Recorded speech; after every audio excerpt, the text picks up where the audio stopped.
Let's do this. The Cult of Hockey podcast by the faithful and for the faithful. I'm Bruce McCurdy of the Edmonton Journal's Cult of Hockey, and I'm joined today by my Cult of Hockey colleague, Kurt Leavins, out on Pender Island in BC. Welcome, Kurt. Hey, Bruce. Still glowing in the Team Canada win, and prefer that ending to the one we got today. Yeah, that was an inglorious come down, to say the least. Yikes! Not just back to league play, but back, a true descent into madness. I mean, man, oh man, what a brutal hockey game today. So I know. Let's before we get into that, let's take a minute. I'm interested to hear your thoughts, in particular, on the Four Nations and the denouement thereof, and just your general thoughts on it. Yeah, well, a few things on the ice and off the ice. On the ice, I was so impressed with the players of all four teams that just laid it on the line and delivered us a sky-high brand of hockey. I was totally entertained, totally outdid my expectations. Terrific hockey. Lord, I wish we could get that every night. Ultimately thought the better team won, but no shame in losing that game from the Americans, who played very well indeed. So on the ice, completely enthralling, and Connor McDavid scoring the winner was just the cherry on top. Off the ice, I firmly and thoroughly believe this was more than just a game. Yeah.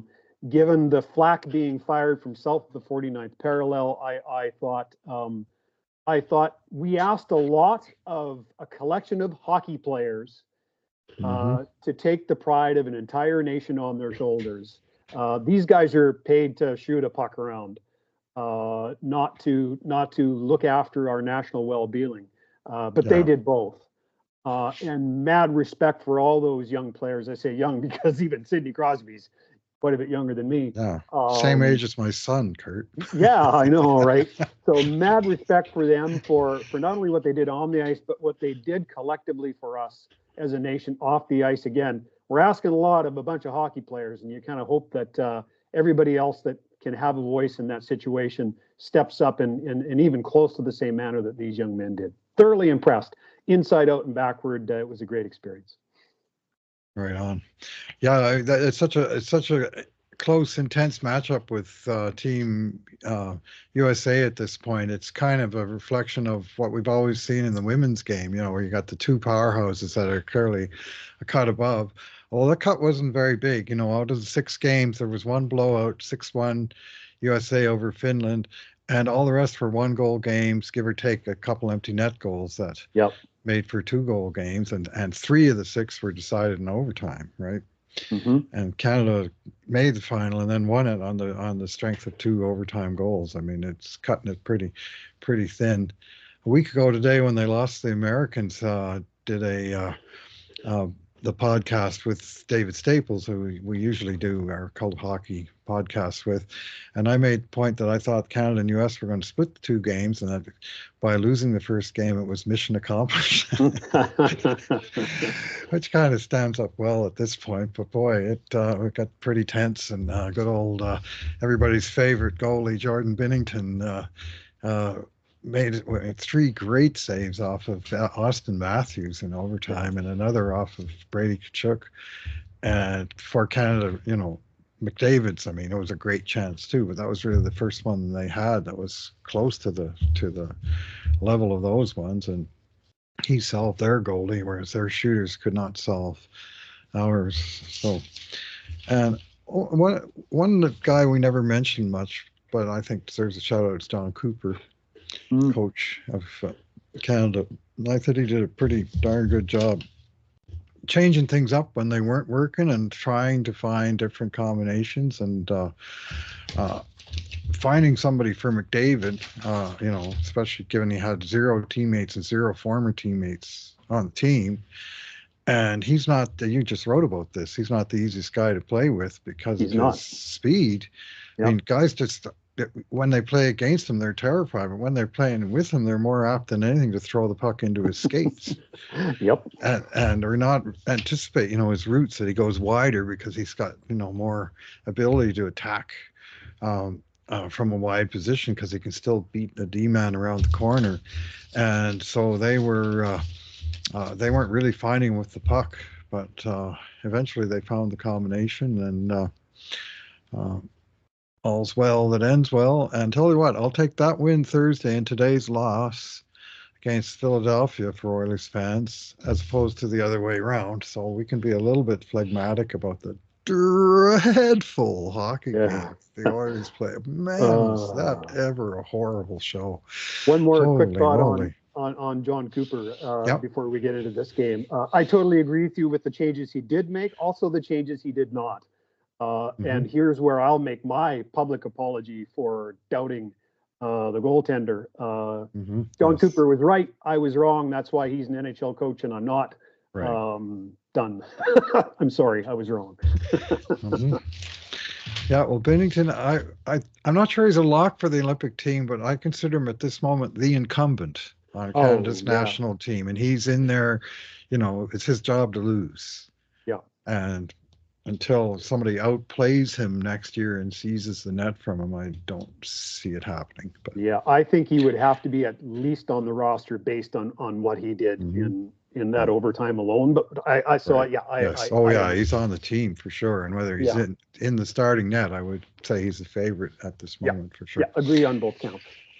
So let's descend into the madness that was today's game, and maybe we'll get into our two good things, two bad things, and two numbers, but maybe just some overriding thoughts of what you saw out there today. Yeah, you know what? I think we expected to see a rough start. This was a 2-week break. The players weren't going to be sharp. I don't know about you. I expected mistakes on both sides. I didn't expect a low-scoring affair because I figured there'd be errors.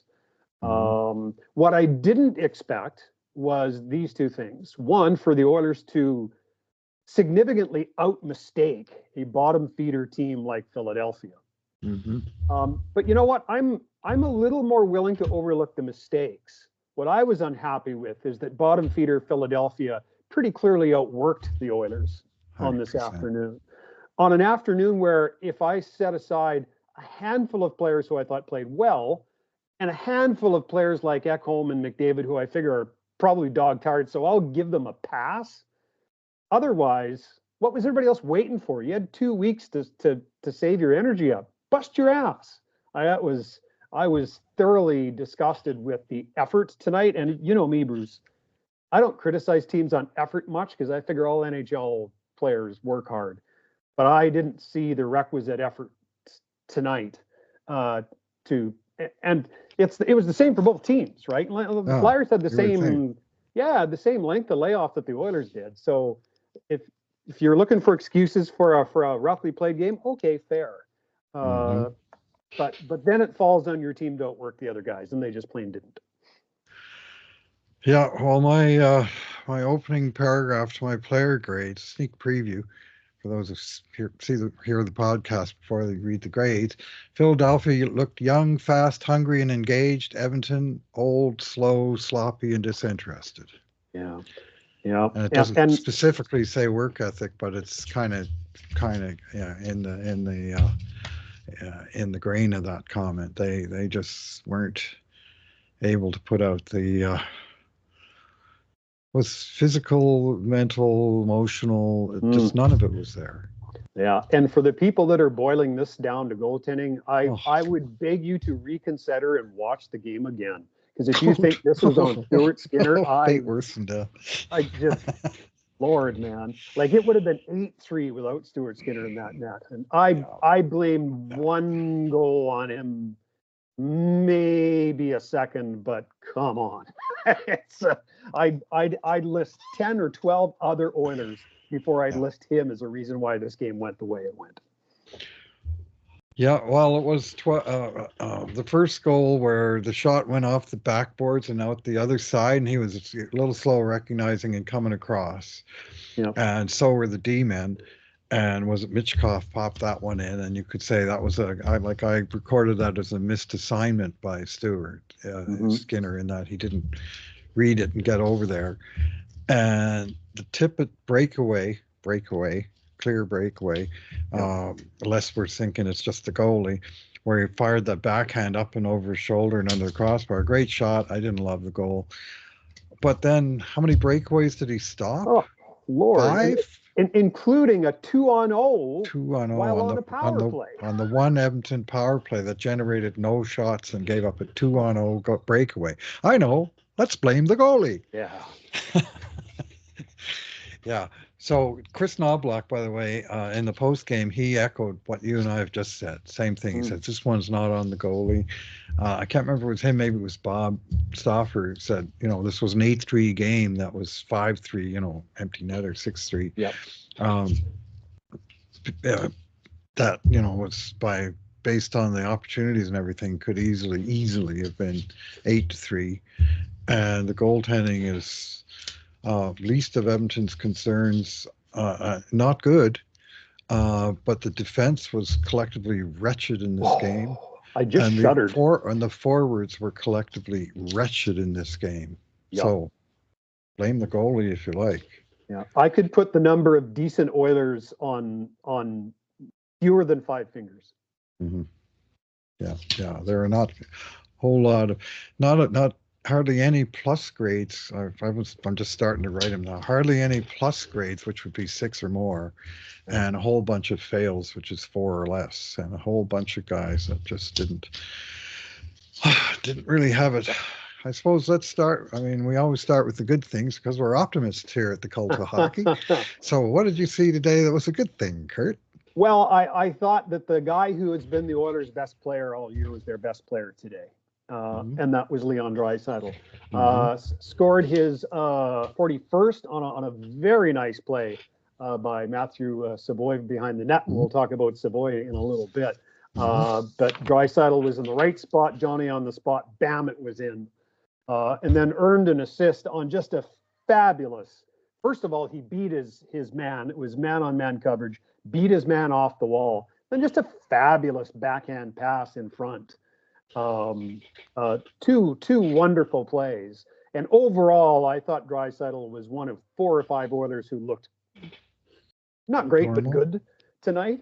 He had, I think he was credited with 3 giveaways. You know what? He's going to have 1 or 2. Yeah, 4. It was 3 when I looked at it. They must have changed it. Yeah. But you know what? He's going to have 1 or 2 a game because he's the kind of guy who can pass the way he can pass. He can see things you and I can't. So the odd one's going to go astray. So perfect game, hardly. Right. But on the list of Oilers who I'm not mad at, I'm not mad at him. Okay. Right? He's high on the not mad at list. This is great. Yeah. That makes him a good thing. Everything's relative. Yeah, he had 4 giveaways, and my one criticism of his game right from the first period was he was forcing passes of the type he's mostly ironed out of his game this year. And the kind of passes that I dislike from him and have over the years are where he blindly passes it into the middle of the ice, or when he passes it back towards his own net, but it doesn't get to the pass recipient, because those both lead to jailbreaks. Yep. And in fact, the Tippett breakaway happened on just such a play where he tried to work the puck along the boards back to the point, and Tippett intercepted it, and away he went, and nobody could keep up with him, and then he went and scored. But on the other hand, Draisaitl's goal off the backhand and assist also off the backhand, where he made a beautiful little hook along the boards and fired a bullet pass that Ekholm slammed in. That was a pretty goal that tied it temporarily at 3-3, and you would like to think would give the team life at that point, but that was really their last gasp. Agreed. In terms of any kind of really offensive thrust or inspiration in this game. Thought this will stabilize things again, but no. It just went sideways again from there. Anyway, good on you, Leon Draisaitl, and good on you, Matthew Savoy. My good thing. Played not quite his first NHL game. He played 3 minutes and 55 seconds of one for Buffalo Sabres in the fall of 23 when he was 19 years old, and they kept him around, gave him 1 game for old lang syne, I guess, and then benched him after the first period. And probably he wasn't ready, and I believe it. He was a 19-year-old smaller guy thrust into the NHL, and then they sent him back to junior after that. But this Played a was lot more than his that today. first game as an Oiler. He played 13 minutes and 2 seconds. He had a shot. He had 5 shot attempts, tied for the lead among Oilers forwards, and he got a beautiful assist on Draisaitl's goal, where the puck was worked in around on the end wall, and he raced in against Rasmus Ristolainen, big, experienced, strong defenseman, uh, and he outquicked him to the puck, and he basically outsmarted, or made the play to handle the puck and quickly dish it off to Leon down low in front. And of course, Leon did the rest, switching from forehand to backhand to back of net. But it was a lovely play by Savoy. In general, I liked his game. I liked his positional play. I liked his ability to get the puck to Leon, which is essential for anybody playing on Leon's line to be effective. That's what's kept Podkolzin on that line, even though he doesn't score a lot. Is what he does do is he wins pucks and then gets them to Leon, and that's often the foundation for good things happening. And I saw some of that from Savoy, and I didn't see sort of any glaring errors, which stands out in this game. And in general, a very good performance by him in his Oilers debut, and promising sign of things to come. Yeah, a lot of things that I saw in his game, people that have been regularly watching him in Bakersfield all year will say, yeah, we've seen that most of the year, especially the second half, right? Moves very well, seems to see the ice very well. Not a big guy, but plays like a big guy. Very competitive along the walls. Yeah. Very sound positionally. I like how his wall play and his play fronting the defenseman at the point. And he clearly has hands. So that's a lot of things. That's a lot of attributes, right? I cautioned the other day. I said, let's pump the brakes a little bit on how great, in quotes, this line could be, because Podkolzin and Savoy, between them have 24, 25 NHL goals. Yeah, right. Mm-hmm. I think it remains to be seen. Let's not do to Savoy what we've done to a dozen other great-looking prospects in Edmonton, which is, project them out too high, too fast. But it was easy to like what we saw in game one. Arrows up from my standpoint as well. Yeah, I didn't mind that they put him in a top six position to succeed, because he is an offensive player, and the idea is to have him chipping in on the offense as opposed to buried into the bottom hole, that's a black hole, that's Edmonton's bottom six. Yeah, and 17 shifts, right? Like they played him, which if he's going to be here, he should play him. If he's not going to be, fine, send him back to Bakersfield and let him play 20 plus a night there. So. Yeah, well, he had a hit, he had a block shot, he didn't have any giveaways, and really not anything negative to speak of. So. Yep, he was one of the 5 Oilers who isn't on my shit list right now. Okay, well, that's good. That's good. So, speaking of which, bad things. We'll limit it to one, because we haven't got all day to do this pod. I do want to preface this by saying it feels a little bit unfair of me to pick one guy out of the crowd, because there were lots of candidates tonight. And I guess it's a little easy to go back to the guy who we've gone back to so much all season. But at some point, Evan Bouchard has to turn his game around. That first goal that he was primarily responsible for, going down the other end, 1-on-3, there's clearly not a play to be made there. What you do is you shoulder check and then you put it into the corner. Instead, he just meekly turned it over, and the Flyers stormed back in the other direction and scored. Now, some people, were picking on a few of the forwards who didn't make it back in time, or got back but didn't do the right thing. Okay, that's fair enough, but that play doesn't happen if Evan Bouchard does what a veteran defenseman, which is what he is now, should have done, which is shoulder check, see he's alone, put it in the corner, live to see another day. And the second goal was just awful puck management. Again, recognize the situation you're in, eat it, put it back in the corner, swing it behind the net. Don't try and flip it through an attacker who's 8 inches in front of you. And both of those, and here's why I get frustrated. Physically, Evan Bouchard has all the tools in the world. And as we saw in the playoffs last year, he is capable of being a decent defender. He absolutely is. I refuse to believe that this isn't in him. But those but those two mistakes that led to goals today, those are mistakes that rookie defensemen make. Mm-hmm. You know what? He's got enough miles on the tires now that you can live with one or two of those because he gives you so much typically in the other direction. Mm-hmm. But he's just been bleeding out for a couple months now, and it's got in. And I note Paul Coffey clearly doesn't disagree because Bouchard missed a few shifts, including that last power play toward the end of the game. 6 on 5, yeah. Yeah. 6 on 5, he wasn't out there. Yeah, I wouldn't have put him out either. Yeah, yeah. Well, the first goal, like he had the puck on the stick and the guy just checked it off him. Like he tried to beat him one-on-one and got out quick. And he's the first guy up, so that made him the last guy back, which this just in, he's a D-man. Yep. So that leaves forwards at something of a disadvantage, and it wasn't like he was busting it to get back into the play. Agreed. The one in the third, they won the face-off, and he had it, and he was just a titch too slow to move. And the guy got a stick right in there when he was passing it. It wasn't like he passed it straight to Philly. It was deflected straight to another Philly guy. But then he didn't cover the guy that checked it off him, Couturier, I think it was. And he was the one who slammed it in the net. And just to complete the piling on, two bad turnovers leading directly to goals against, and nothing offensively, nothing.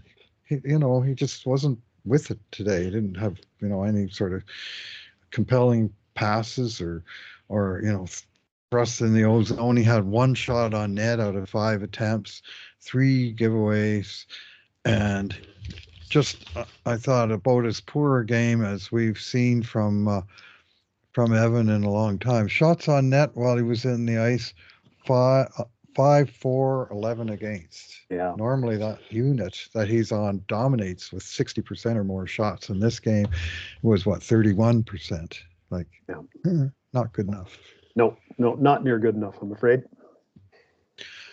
So I too am going to single out one player as a sort of representative of a different group, this being the forwards who had a poor game. And my culprit du jour is none other than Zach Hyman, another player who deserved strong consideration for Team Canada, but didn't make the grade.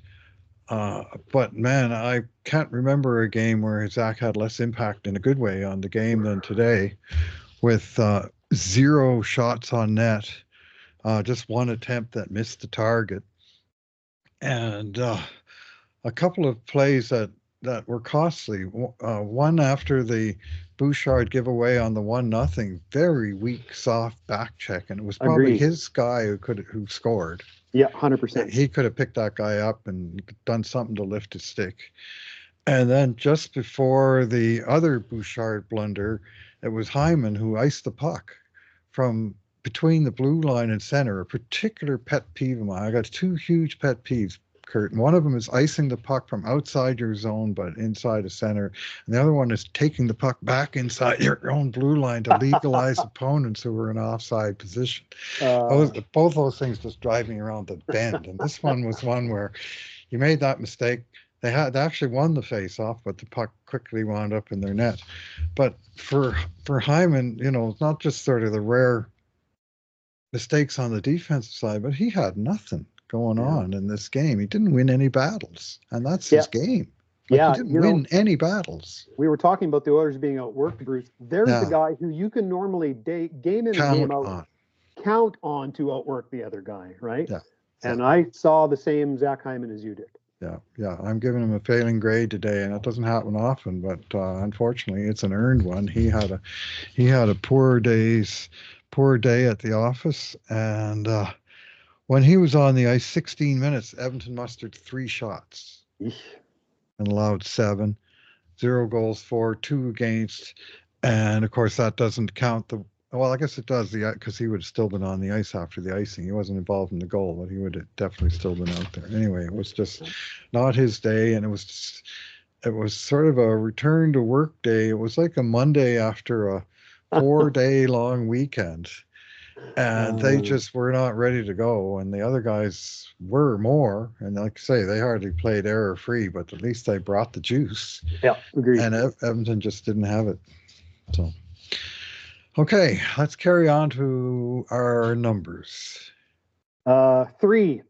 The Okay. total number of shots mustered by the Edmonton Oilers in the third period. Oh, what a comeback. You know, it's 5-3 going into the third. You've played a crappy hockey game, but this is still a game you can win, in part because the firepower you possess, and in part because of the opposition that you're up against. But the lack of push was mystifying. Again, you guys, with the exception of I'll give three skaters passes on the Oilers because they played in the Four Nations Cup tournament. So, okay, fine. But everybody else, like, you've had 2 weeks. Like, what gives, man? And, to be fair, I guess, I think it's impressive that Connor McDavid decided to play today. I appreciate the fact that he's the kind of guy who didn't want to sit and watch. He wanted to play. Hey, I admire that. But he wasn't his usual self. I think we can agree. And so that certainly is going to take a bite out of your offensive game. But, last I checked, there's 11 other forwards out there. And we certainly didn't see much from anybody other than Draisaitl and Savoy. And from the back end, well, I think I think we can appreciate that we saw a reasonable game from John Klingberg, who had his first goal and first assist as an Oiler. But that was it. I liked Emerson okay. Yeah, that pair and Klingberg, and they were a third pairing, and they were okay. In fact, they were both +2 on the day. Yeah, both played around 15 minutes. Yeah, I thought the third pair was their best pair. Yeah. Ty Emerson, this just in, you won't hear this every day, led the Oilers in shots. With 4. With 4. 4 of the 18. So my number also centers around shots. It's actually going to be 2 numbers, but they both kind of speak in the same direction. One is 8 shots mustered by the 12 Oilers forwards. 8 shots in the entire game. And one of the 3 of third period shots that you mentioned came with 6 seconds left in ultra garbage time. So 8 shots for the forwards. And then here's another thing you don't often see. 0, count them, 0 block shots by the 6 Oilers D-men. Not 1 shot did they block. I guess it's hard to block a shot when the other guy's behind you on a breakaway. Touche. Because, man, oh man, I mean, they're just, the compete level just wasn't there today. And as you say, in the third period, when you think, well, maybe they'll dial it up and make a game out of it, and there was nothing. Flat nothing in the third period. It was brutal. Now they turn around and have to play back-to-back road games against Washington, who is a far better opponent. And you're going to have to put your backup goaltender in. So, where have you gone, Calvin Pickard? The nation turns its lonely eyes to you. Let's hope he doesn't have a slow restart, because they can't afford one. And this was by far the easiest game in the road trip. I mean, Philadelphia's in 13th place in the East. These are 2 points that you intended on having. Yeah, and now they play Washington, Florida, Tampa, and Carolina. I think it's in that order. That sounds right. Washington is, if you sort it by points percentage, which is more sensible because the games in hand thing goes away. Washington's first, Florida's third, Carolina's second, and Tampa Bay is way down in 5th. So they play 4 of the top 5 teams in the East in points percentage after crapping the bed against the 13th place team in the East. So talk about setting up a a bad intro to what's going to be a difficult road trip. Well, if they truly are a top 3 team, and I honestly believe they are, then they'll turn it around. They have to respond. No matter who they're playing, you're right, Bruce. They got to respond. And here's where I say, look, no one in that dressing room will be kidding themselves that this was good in any way, shape, or form. Right. They know. They don't need us to dump all over them. It's just our that's job. our job. Yeah. Brings me no particular pleasure, but we got to call a spade a spade. Yeah, trust me, everybody. We'd sooner be handing these guys bouquets instead of brickbacks. Absolutely. So, yeah. Absolutely. Anyway, the numbers are poor. They back. I mean, 18 to 32 on shots. 18 to 32, and Edmonton's one of the biggest out shooting teams in the league. They're 5-6 shots to the good per game on average, and here they just got taken to the woodshed by a Eastern Conference pretender. It's not a pretty picture today, and we'll see how quickly they can fire it up again. This team has got a history of slow starts. You might remember, of course, last year, won't need a reminder of the 8-1 season opener. And coming back from the long break last year, they lost at Vegas to end their 16-game winning streak. Well, this year, the openers was just as bad, 6-0 to Winnipeg. They lost 3 straight one-sided games at home to start the season. Now when they come back from the break, and here we are with as poor a performance as frankly any of those from the very beginning. And this from a team that hasn't lost 3 in a row since, but now they've lost 2 straight in regulation and playing the first place team in the league tomorrow. So but you know what they have been good at this year is the second to back-to-backs. Which normally in the past have bitten them, but this year they have a winning record on back-to-backs. Yeah, that's one thing I've noticed. Veteran teams seem to deal with that better than younger teams that find a way to win that second game. I think they've been okay at it for the last couple of years, but and that's the other thing going into tomorrow. There's all the guys in that room, with the exception of a couple players. They've been around the block, and I think no one needs to tell them to look at themselves in the mirror and be better tomorrow. Yeah. And maybe they could spend a tiny bit of time reading the works of Henry David Thoreau and one specific word: simplify. They got to simplify their game and not stop trying to do stuff that opens the back door for let the puck do the work, play your position, get in the way. So before we go, you know what? I wonder if Chris Knobloch was worried about this game, because that's exactly what he talked about in his pregame avail. Oh, I missed simplify. that. That's okay. Well, they obviously weren't listening. Whole message, right? Sometimes the coach knows his team doesn't have it, and he can't play the game for them. Right. So that's fascinating. I did not hear the pregame, but that would be my postgame advice in terms of getting ready for tomorrow's game. We got to play a way simpler game than that, and as another famous philosopher, Ryan Smith, used to say, get pucks deep. Yes, indeed. I miss Smitty. Yes.